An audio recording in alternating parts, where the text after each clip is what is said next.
Warning: the following video contains personal opinions and may contain potential bias.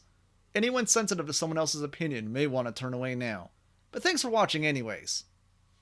Now, I'm a big fan of the Pokemon anime, to the point that I really could and probably should be doing critical analysis videos of the Pokemon anime or its many movies. Though doing reviews of every single episode of the Pokemon anime might be a bit too much for me. That being said though, for all the love and praise I could give the Pokemon anime, especially with how much it's improved over the years, there have been moments and decisions it's made over the course of its long-standing history that are just inexcusable, kind of facepalm worthy, and kind of, well, indefensible. And today, we'll be discussing just that, as we'll be taking a look at the top 10 dumbest Pokemon anime decisions.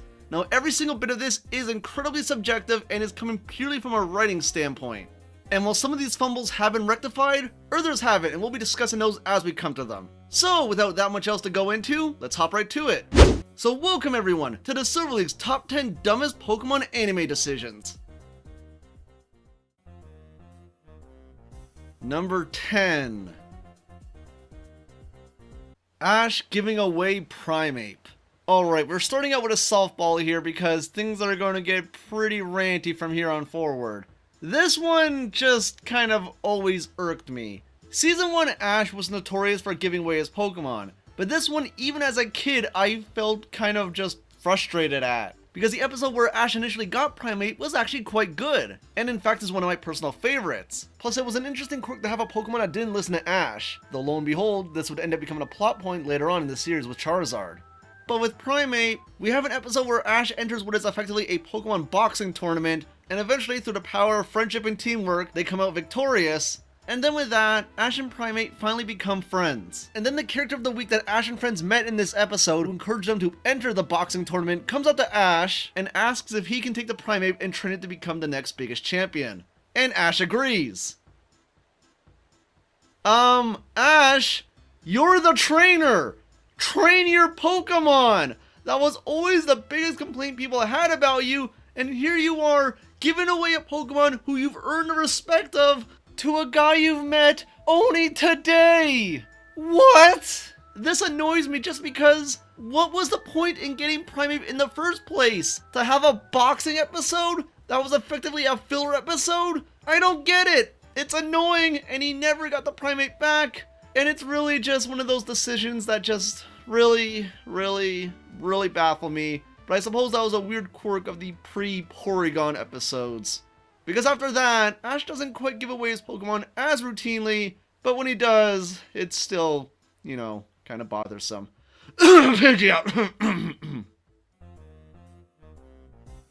Number 9. Pikachu losing to a level 5 Snivy. Okay, writers, I know what you're trying to do.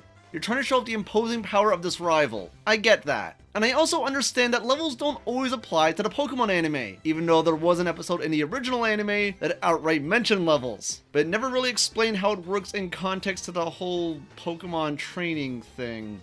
So I understand, you want to make the rival look imposing and powerful, but the thing is, he wasn't imposing and powerful. He just started. The Snivy was just an ordinary Snivy he picked out. There was no particular reason why it would be imposing or powerful. And I also understand that Pikachu was weakened at the time. That was the whole point of the very first episode. But here's the thing. That first episode of Pokemon Best Wishes aired on September 23rd, 2010. 2010, really? Jeez. But you want to know what happened in the anime just a month prior in August? Pikachu tied with a freaking Latios! And it didn't get any assistance either. None of Ash's other Pokemon touched the Latios. It one-shotted all of them, but Pikachu on its own managed to tie with a Latios. People complained to no end about that Tobias fight, but the fact that Pikachu tied with a Latios makes a statement. But I also understand that Best Wishes was supposed to be effectively a soft reboot of the Pokemon anime, approachable for new viewers who might have been overwhelmed by the sheer massive number of episodes preceding Best Wishes. Also following in line with the spirit of the Gen 5 games, which were also trying to serve as a soft reboot for the Pokemon franchise as a whole. So I get all of that. It was supposed to be a reboot, Pikachu was weakened, and he wanted to impress and show that this rival was serious. But it wasn't a good look, especially when the fond memories of the Diamond and Pearl series were still fresh in the minds of hardcore fans and even just casual fans who might have been watching the anime leading up to that moment. To see Pikachu lose so easily to an ordinary Snivy that was given out to a brand new fresh trainer who's supposed to be Ash's rival, but this was not a good first impression. It was a baffling decision that to this day, I simply can't defend. I can make sense of it, but I can't defend it. Number 8. Ash losing the Unova League to Cameron. Oh boy. Say what you will about the Sinnoh League, say whatever you want about the Kalos League, but this league in particular, was BS. Utter BS. I am sorry, this was stupid. Even factoring in the whole reboot ideology of the Best Wishes anime, really? Cameron? The guy who was about to sleep in through signups. The guy who only brought 5 Pokemon to the battle, thinking it was only a 5v5. And even then, Ash had major type advantages to Cameron's team. And even on top of that, you had an Earther-friendly rival right there who seemed like he was just gift wrapped to be the trainer who would beat Ash and humble him and inspire him to continue on with his journey with a new vigor and new just leaps for exploration and just push that message that I say is pivotal to the Pokemon franchise and showing you can't always win. There are other trainers who are simply stronger than you, but the lesson learned is to not be discouraged and not give up. You don't get that with Cameron. Cameron literally won thanks to Deus Ex Evolution, the thing that always had Ash win. So it's like, wait, is this Ash getting a taste of his own medicine? The way Ash lost the Kanto League was stupid, but in retrospect, it really works from a narrative standpoint because it shows how amateur Ash was as a trainer. And for him to lose because his Charizard wouldn't listen to him was a very humbling experience. There's no lesson to be learned when you lose thanks to Evolution Ex Machina, and this isn't even commenting on the stupidity that was his actual rival of the season battle, where it was a 1v1 with Pikachu versus Superior, and that was it. No extra storyline, no nothing. There was no point to any of this. The whole league honestly was stupid. But that final match is just the worst. There is no redeeming it. This is easily the worst league we've ever had, and I don't think anything could possibly top it. I say that now. Well, we'll see how Alola turns out, but it can't be this bad. It can't. There were so many bad decisions here that it's a struggle to pick one. But you know what's honestly worse in my mind than all of this? Well, number 7. Completely skipping the Dragon-type gym in Best Wishes. Okay, the Skyla gym was stupid. Really stupid. That whole fiasco with Elisa's gym was really stupid. Really dumb. But you know what? We knew that Iris was the Dragon-type gym leader, at least in one version of the Gen 5 games, and we knew that it had to add to some interesting drama at some point. Maybe, just maybe, Ash would have to face Iris as a test for her to be ready as a Dragon-type gym leader, to fulfill her responsibilities. And maybe that'll put Ash and Iris in a tough situation, where Ash needs this badge in order to qualify for the Unova League, while Iris needs to win this battle, or else Drayden may not find her worthy to be the successor as the Dragon-type gym leader. Do we get any of that? No! Instead, we get a shoehorned advertisement for Black and White 2, where Ash is instead battling Roxy as the 8th gym leader, which isn't actually reflective of her spot as a gym leader in Black and White 2, where she's the 2nd gym leader. And on top of that, it's a 6v3 battle. Ash has 6 Pokemon, and it still comes down to a 1v1 showdown. You had 6 Pokemon, she had 3, and somehow, it still comes down to a narratively dramatic 1v1. Yes, it works for dramatics, but it also makes Ash look very weak, very stupid, and kind of explains why he did so poorly in the Unova League in the first place, I guess. But if that was your point, that's still very stupid, and again, you completely skipped the Dragon Gym entirely! When we actually see Drayden, it has nothing to do with the Dragon Gym. The whole Irish Drayden thing has nothing to do with it. Nothing! We completely skipped the gym entirely! It has no relevance! Nothing! It's just... oh my god! And yes, I know I'm packing in a lot of Best Wishes hate, which I know is making some of you very happy. But oh, trust me, it's not gonna stop. Let's keep going. Number 6. Pikachu forgetting Volt Tackle. for Electro Ball. Okay, I understand. It was a new generation, there were new moves, you wanted the leading Pokemon of your anime to use one of those brand new moves in the new games, but Volt Tackle. Volt Tackle was a move that had a storyline associated with it, where Pikachu over the course of several episodes gradually learned this brand new amazing move that was exclusive to Emerald, which in itself was basically an advertisement for Pokemon Emerald. But nevertheless, it stayed, it remained, it became somewhat of an iconic move for Pikachu throughout the rest of the Advanced generation, and especially throughout the Diamond and Pearl anime, and from a narrative standpoint, it was effectively a way for Pikachu to use an electric style attack up close and personal with an opponent, for that dramatic shonen anime head clash. It was a very cool and dramatic move to see in action. And when the Best Wishes anime was reanimating and revamping plenty of the attacks to look a lot flashier and a lot cooler, Volt Tackle was one of the moves that got a fresh coat of CG paint to really flash up and pizzazz the move and make it look just all the more awesome. And then 3 Ducklets drop an umbrella on Pikachu, and somehow this turns Volt Tackle into Electro Ball.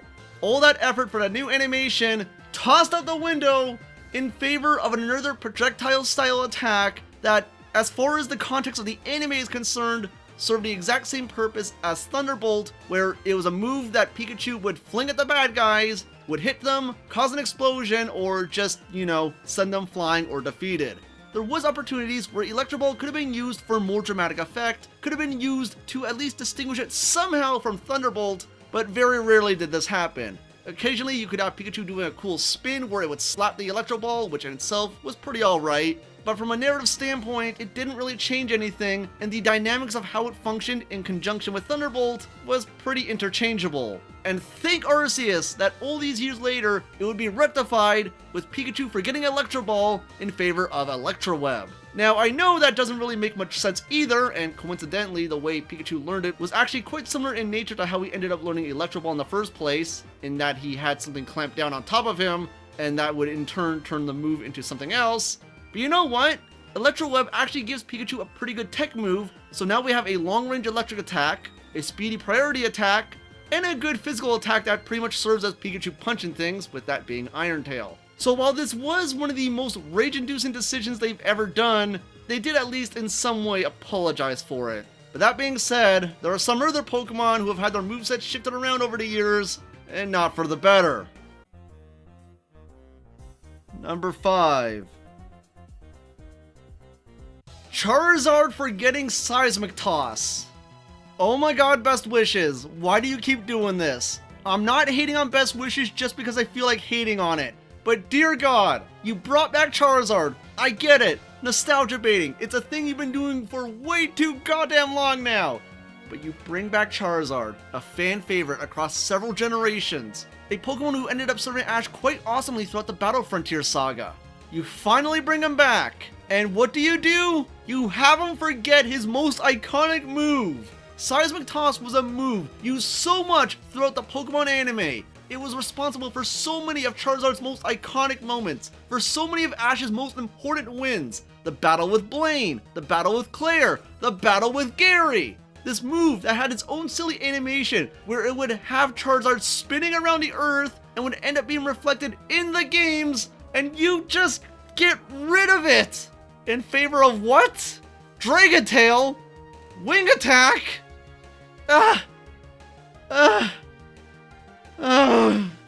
Now I know in-game, Seismic Toss on a Charizard honestly isn't really that good since, well, Seismic Toss is based on level, and I'm guessing that means that Charizard is a really high level if it always ends up KOing the Pokemon. But in the series, it always came off as this really awesome, just hard-hitting attack. We're spinning with so much force, the swing down just knocks out the Pokemon, and it was always exciting to see. And we don't get that in Best Wishes. Instead, Charizard's moveset is effectively ruined, and it's just downright saddening and embarrassing and just...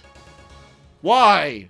Why? But for all the Best Wishes hate that I've been piling on, and I swear, again, not doing this on purpose, there is one more Best Wishes moment that was, in my opinion, a dumber decision that is the crowning achievement of dumb Best Wishes decisions. And that dubious honor goes to... Number 4!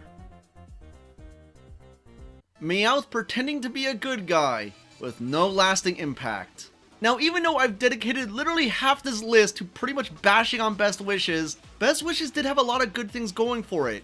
In theory, Team Rocket no longer being bumbling idiots and actually being competent and mildly evil and scheming was a good thing. Ditching that post the first season, so to speak, or post the what was supposed to be the introduction of Team Plasma, and returning them at least to their white outfits, but that didn't completely stop Team Rocket. They were still scheming, they still occasionally had multi-parter episodes, and they weren't in every single episode with a robot or some dumb half-brained scheme.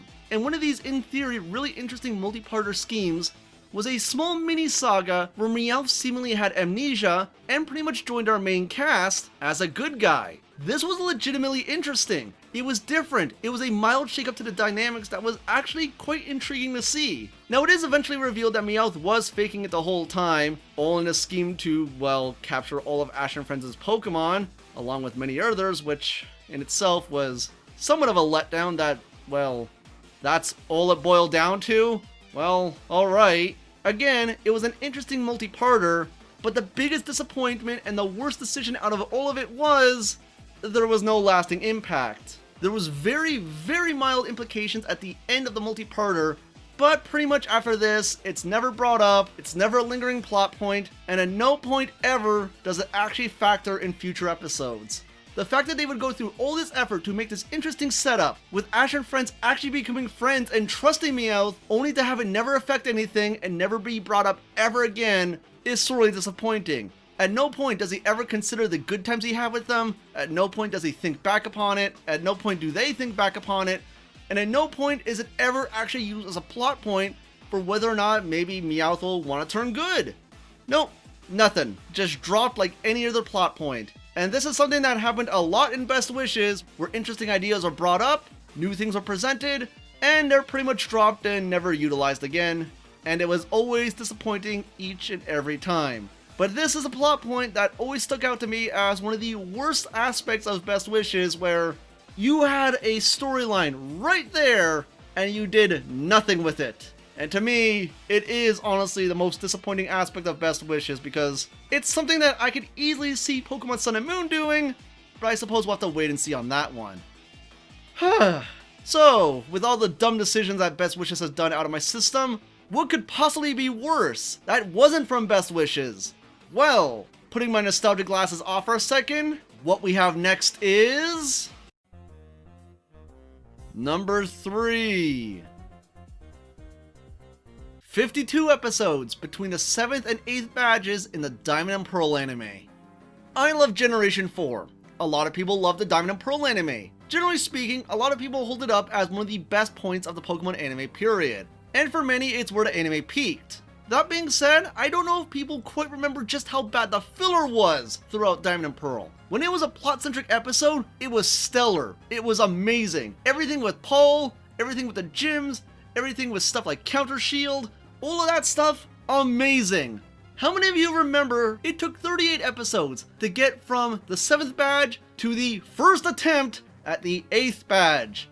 And in between all of that, plot things did happen. We did have major rival battle moments, a couple evolutions, a couple caught Pokemon, but that first attempt got interrupted by Team Rocket, and Team Rocket in Diamond and Pearl was probably the most repetitive and obnoxious and just irritating of the entire franchise. Way too many dumb add-ons to their motto, and practically every episode boiled down to Team Rocket trying to capture Pikachu with the help of a giant robot they got.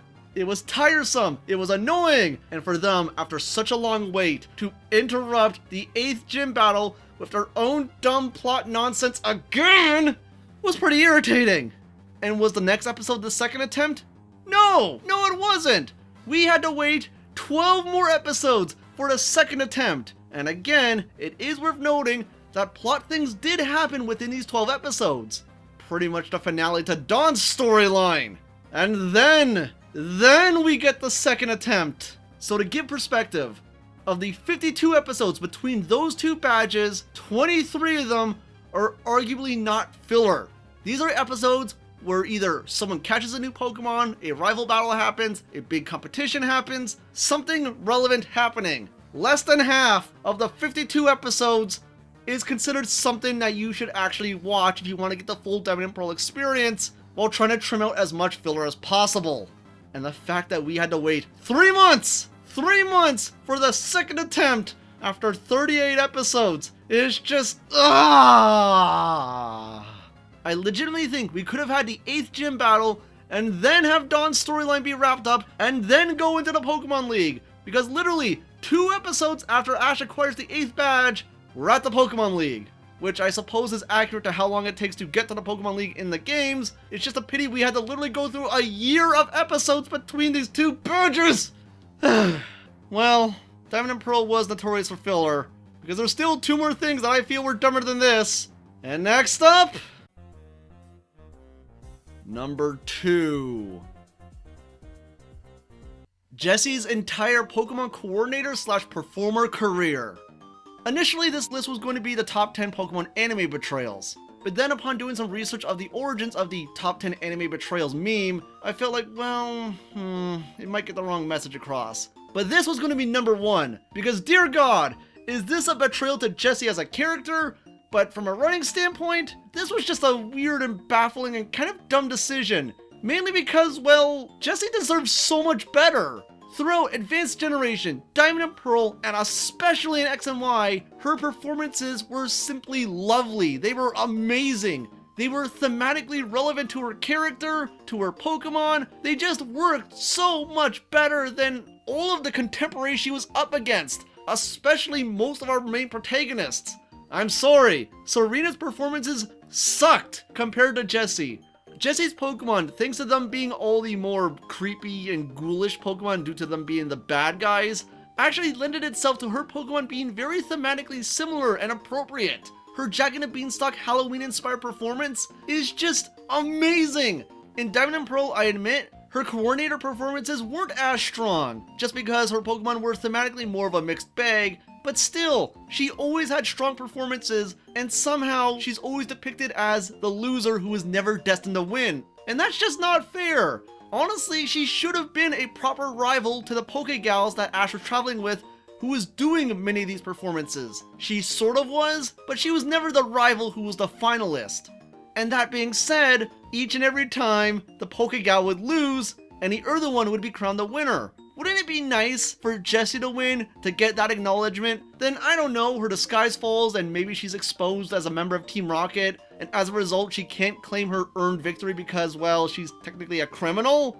That could have worked! It would be unfair to Jessie still, but from a narrative standpoint, at least for a moment she got the acknowledgement she deserved because these writers put too much effort into making her performances actually really good! Especially in X and Y, I cannot get over how stupid it is that she was just so cheated throughout that entire series. Her performances were amazing, and it's not fair that she got the bad rap she deserved, and it had nothing to do with the fact that she was a part of Team Rocket. It was just because the Pokegal had to be the one who would go up against her rival, and then lose to the rival anyways, making things kind of redundant and very similar to Ash, with the same general metaphor of you can't always win, and to never give up despite the adversity that comes with defeat. So I get all of that, but come on. This was always a dumb decision, and they repeated it 3 times! But, like I said, it was initially going to be number 1 on the original version of this list, but I made a last minute switch because I had to look inside my heart and think, what's honestly the dumbest decision the Pokemon anime has ever done to me? And without a doubt, number 1 always lingers in my mind, and to this day, it's the one thing that, while I have gotten over, it's still stupid and I will never stand by it and I will never, ever truly understand it. So without further delay... And the number 1 dumbest Pokemon anime decision is... Ambipom leaving to become a ping pong champion. I repeat, Ambipom leaving to become a ping pong champion. Ping pong champion. Ping pong champion! I hate this plotline. I hate this episode. I hate it so much. I hate the story that they took Ambipom down that led to this. I hate it so much. And I hate how it practically came out of nowhere. The thing I always liked about Ambipom was how clever Generation 3 was integrating the Gen 4 elements into the anime and pretty much foreshadowing Gen 4 for quite some time actually, with Gen 4 Pokemon cameoing in video games, movies, and throughout the later half of the Advanced Generation anime. But Ash getting Aipom was a very clever move. It gave Ash a brand new Pokemon who had a pretty sassy and interesting personality. It was definitely one of the more colorful Pokemon of Ash's team, and interestingly enough, when Ash would go over to Sinnoh, it was the only other Pokemon that Ash had with him along with Pikachu, and anyone who was in the know with Generation 4 knew what this had to mean. Yes, this was their clever way of introducing a new Generation 4 Pokemon through sneaking it in early in Generation 3 and showing it as one of the brand new evolutions, one of the alluring draws of Generation 4. Now, unfortunately, Ash never got to actually have Ambipom on his team because Aipom would end up going over to Dawn, because it turns out that Aipom didn't really like Pokemon battles. It much preferred the world of Pokemon coordinators. And that was fine, because within the context of the Diamond and Pearl anime, it showed how trades worked within the anime, a mechanic made all the more relevant in the age of Wi-Fi, where people could trade with each other online. So that makes sense, and it gave Ash Buizel, which ended up being a really cool Pokemon and very nice addition to his team. So Dawn got Aipom, a Pokemon who much preferred the world of Pokemon contests. Great! And not long after she got it, Aipom ended up evolving into Ambipom, again being a great assortment to her team. But then things changed, and I guess that this was just a fleeting moment for Ambipom, as its focus on contests got distracted by being drawn into the world of ping pong. Which I guess is great for a Pokemon who doesn't have actual fingers, but has hands on its two tails. So I guess that works. But the thing is, this episode reminds me of something. You know what it reminds me of? Let's go back to the very beginning of this list. Let's go back to the very bottom of this list. Ash giving away Primeape to the character of the day that they met in an episode where they randomly entered a contest associated with Pokemon doing some kind of human sport with a Pokemon twist. Yeah, the Ambipom episode is pretty much a 2.0 version of the Primeape episode, except instead of being a Pokemon that Ash only had for a couple episodes, it was a Pokemon shared between two main characters of the show that was cleverly tied in to the series before this one as a way to cross-promote the actual games being sold at the moment. All of these clever ideas, all of this clever setup, all of this clever writing, all amounting to said character being written off to go become a ping pong champion. Because the trainer that Dawn and Ambipom beat in that episode goes up to them after the tournament and asks if he could take Ambipom to go train it to become a ping pong champion. And Dawn lets Ambipom decide on this offer, and it accepts! What? What? Why? I did not realize the irony of this when I made this list and that last minute decision, but dear God, way to go full circle with the stupid nonsense. Diamond and Pearl had some really great moments, but between the 52 episodes between two gyms and this, they are blemishes that I simply cannot ignore. For all the praise, for all the love, this was the dumbest way to write off a Pokemon shared between two main cast members, effectively serving as character building and development between the two, and it's sent off to go play ping pong. If Pokemon ever does another stupid ping pong episode, it'll be too soon. Oh, for Arceus' sakes, you gotta be kidding me. We'll get to that. Oh, trust me, we'll get to that. Ugh. And that was my list for the top 10 dumbest Pokemon anime decisions, and I thank you all for watching. I know this might be a mile-long video where I'm rambling on nonsense about how much I hate certain aspects of writing in the Pokemon anime, but I assure you, all that hate aside, it's all in good fun. It's not stuff I hold onto or hold against the series forever. I've gotten over a lot of it. It's just kind of fun to talk about and discuss in hindsight. And I'm sure without a doubt, the Pokemon anime has made other dumb decisions that I haven't brought up on this list, and if there's any that have really irked you over the years, let me know in the comments down below, because as always, I love to know what you guys think. But with all of that said, if you want to support the channel and see more videos like this, please consider supporting my Patreon, since every dollar goes a long way to making everything like this possible, with stuff like the Junoon War, Pixar in Review, Trading Thoughts, SL Reviews, Let's Plays. It's never a dull moment here. Might be kind of crowded and busy at times, but I like to provide variety, and if you like that too, any support goes a long way. But in the meantime guys, I'm Silver August, and I'll catch you all next time.